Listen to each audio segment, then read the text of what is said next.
Uniting against Ebola, business leaders in Sierra Leone's capital, Freetown, are on a campaign to spread the word.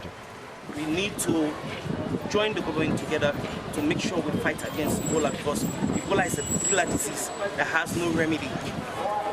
A killer that's now taken more than 700 lives in Sierra Leone, Liberia and Guinea this year. The heads of those West African nations have agreed to create an isolation zone at the heart of the outbreak.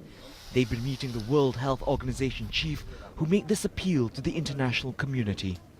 You must support the extraordinary measures by providing experts, laboratory capacity, protective clothing, and other resources, including financial resources.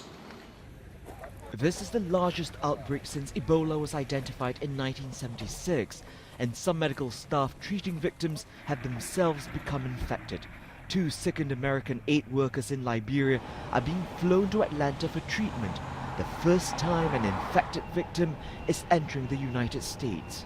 They have become infected through medical care, and we feel that we have the environment and expertise to safely care for these patients and offer them the maximum opportunity for recovery from these infections.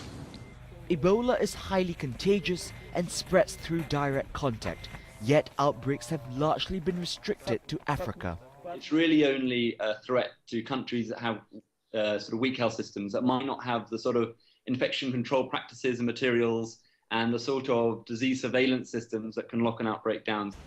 Ebola is one of the most life-threatening diseases to humans. It attacks almost every cell in the body.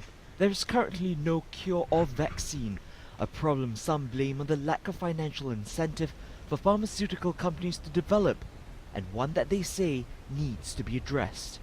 Gerald Tan, Al Jazeera.